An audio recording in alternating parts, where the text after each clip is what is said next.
The entrepreneurial paradox: why Black women start more businesses but make less money.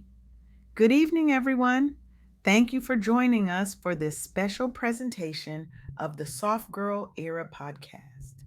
I'm LeAnne Dolce, and today I'm thrilled to share with you the revolutionary insights from my recent interview with Tammy Diez, a woman whose work has fundamentally transformed how we understand the economic landscape for Black women entrepreneurs in America.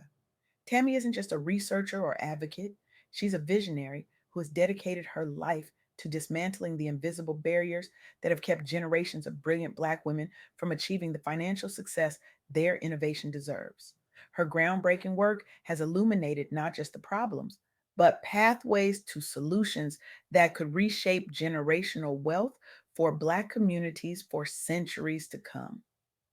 When future historians write about the economic liberation of Black women entrepreneurs, Tammy's name will be written in bold. What I'm about to share with you today might challenge everything you thought you knew about entrepreneurship success and the journey of Black women business owners in America. It might make you uncomfortable. It might even make you angry. Good.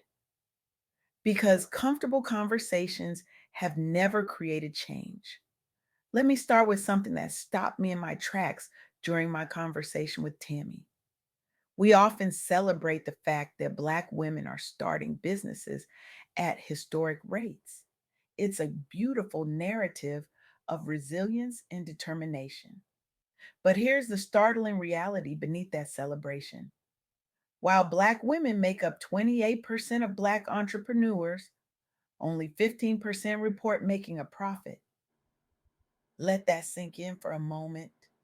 The very women we applaud for their entrepreneurial spirit are the ones least likely to see financial returns on their courage and innovation.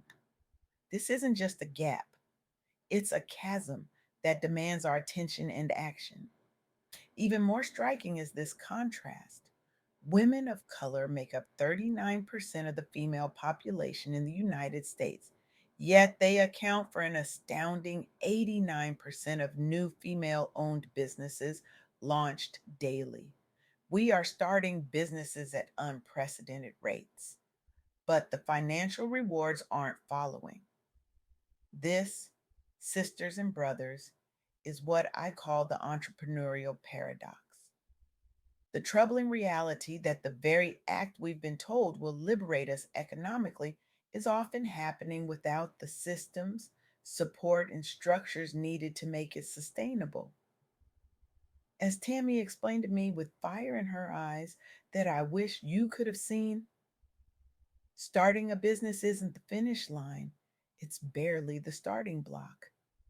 The real question is whether we're equipping these visionary women with what they need to not just open doors, but to thrive once they walk through them.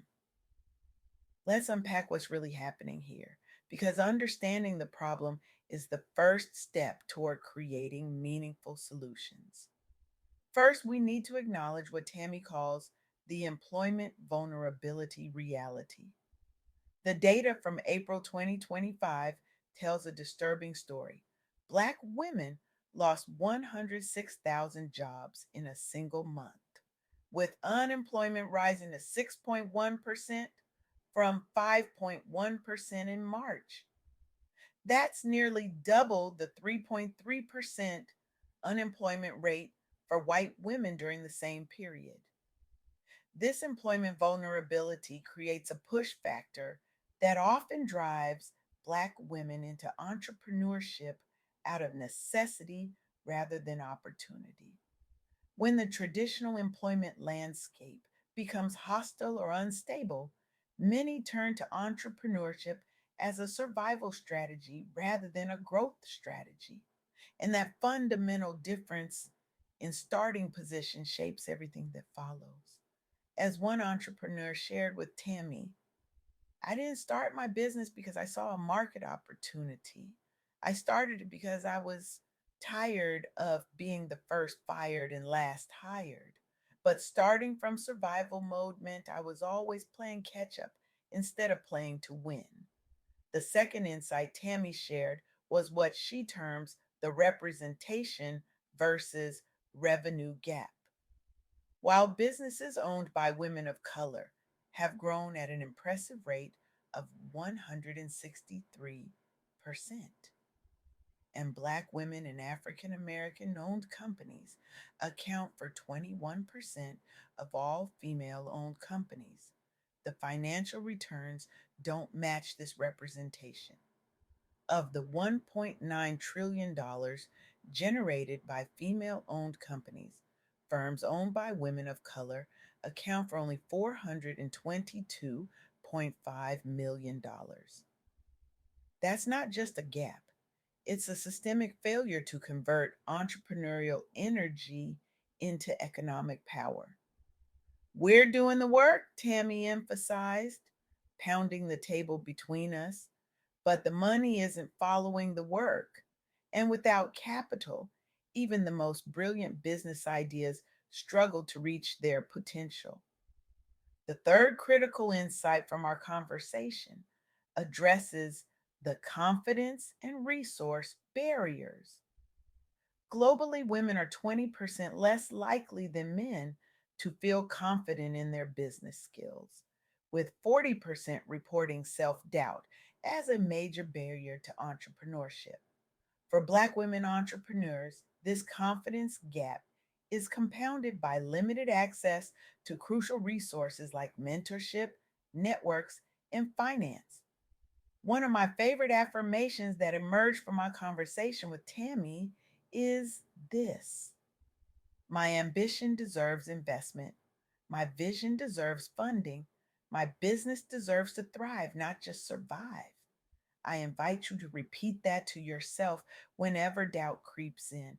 Now, let me share some powerful stories that Tammy collected in her research, which illuminate both the challenges and the resilience of Black women entrepreneurs. Meet Jasmine, a former corporate executive who found herself suddenly unemployed in the 2025 economic downturn. Like 106,000 other Black women that April, she faced an employment landscape that seemed designed to exclude her. Rather than continue fighting for a seat at a table that kept being pulled away, Jasmine launched a digital marketing agency. Her story represents thousands of others, women who turn to entrepreneurship not from a position of privilege, but from a place of necessity. When I started my business, Jasmine told Tammy, I had 3 months of savings and a lifetime of determination. What I didn't have was access to capital, mentors who understood my experience, or networks that could connect me to clients willing to pay what my services were worth. Despite these challenges, Jasmine's company survived, but survival isn't the same as thriving. 3 years in, she's still working twice as hard for half as much as her white counterparts. This isn't just Jasmine's story, it's reflected in that stark statistic that only 15% of Black women entrepreneurs report making a profit. Then there's Maya, whose technology startup repeatedly hit walls when seeking funding. Women led businesses receive only 7% of global venture capital. And for Black women, that percentage drops to a fraction of a percent. After being told her business was too niche or that she should find a white male co founder to pitch instead, Maya turned to community based financing. She created an investment club with 15 other Black women entrepreneurs, each contributing monthly to a fund that rotates between their businesses. This innovative approach to funding has not only kept her business alive, but created a support system that traditional venture capital never offered. We're not waiting for a seat at their table anymore, Maya explained. We're building our own table with our own rules, and everyone eats. This resilience in the face of systemic exclusion is part of what's driving the remarkable 163% growth rate in businesses managed by women of color. It's not happening because the system is working, it's happening despite the system being broken. Finally, there's Zora, who represents the rising tide of a high potential Black women entrepreneurs entering traditionally white male dominated spaces. Her manufacturing company faces significant socioeconomic and cultural barriers, including underrepresentation in her industry. Yet she's part of a growing trend. Women now lead 1 in 3 high growth companies and 2 in 5 export oriented startups across 45 countries surveyed. Every day I walk into rooms where I'm the only one who looks like me, Zora shared. But I'm not just there to be present, I'm there to change the game. And the numbers show we're doing exactly that. Women's startup activity has risen from 6.1% to 10.4% over the last 2 decades, with 1 in 10 women founding a company in 2023 compared to 1 in 8 men. This growth is part of what Goldman Sachs describes as a wave of wealth creation, with projections suggesting that by 2030, women could control 60% of the world's assets. So, where do we go from here? How do we transform these challenges into opportunities? Tammy shared a powerful quote that resonated deeply with me. The problem isn't that Black women aren't entrepreneurial enough, it's that the entrepreneurial ecosystem wasn't built with us in mind. So rather than trying to fit into a broken system, we're building a new one. This is where the soft girl era philosophy becomes not just personal, but economic. The hustle till you drop narrative has failed us. Working twice as hard for half as much isn't a strategy, it's a trap. Instead, we need to embrace what Tammy calls strategic softness, the ability to work smarter, not harder, by leveraging community, collaboration, and collective resources. Here are 5 practical strategies that emerged from my conversation with Tammy. First, prioritize profitability over popularity. In the age of social media, it's easy to confuse visibility with viability. But as Tammy reminded me, likes don't pay the bills. Focus on building a business model that generates consistent revenue before scaling. Second, build collaborative funding networks. Traditional venture capital may remain elusive, but community based funding models like investment clubs, lending circles, and cooperative ownership structures are creating new pathways to capital. Third, invest in financial literacy and business education.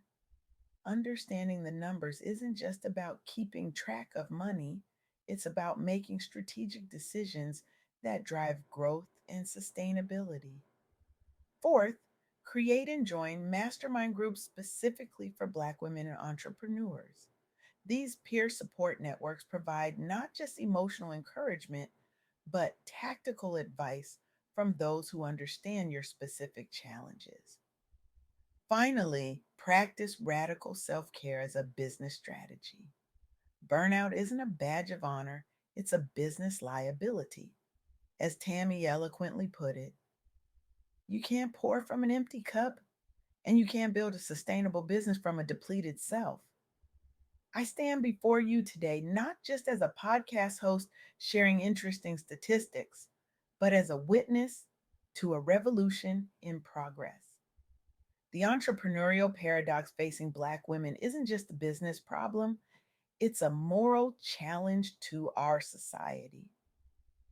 When the most innovative, resilient, and determined entrepreneurs among us are systematically denied the resources to succeed, we all lose. What if we stopped celebrating startup numbers and started demanding profit equity? What if we recognized that the true measure of entrepreneurial success isn't how many businesses are started, but how many thrive? What if we understood that supporting Black women entrepreneurs isn't charity? It's an investment in innovation, in community, and in a more equitable future for all of us. I challenge you today, be more than an observer of this revolution, be a participant. If you're an investor, examine your portfolio. How many Black women founders have you funded? If you're a consumer, audit your spending. How many Black women owned businesses do you support? If you're an entrepreneur yourself, assess your network. Are you connecting with and lifting up the Black women innovators in your field? The data shows us that starting businesses isn't the challenge. It's accessing the resources, networks, and capital needed for profitability and growth. Your action or inaction will determine whether we continue to celebrate empty statistics or begin to create meaningful change. Remember, in the powerful words Tammy shared with me, your business deserves to thrive, not just survive. Your vision deserves funding. Your ambition deserves investment. And most importantly, you deserve to build wealth while maintaining your well being. The time for polite conversations about entrepreneurship is over. The time for radical reimagining of what success looks like and who gets to achieve it is now. Join us in transforming the entrepreneurial paradox into entrepreneurial power. The future of business depends on it.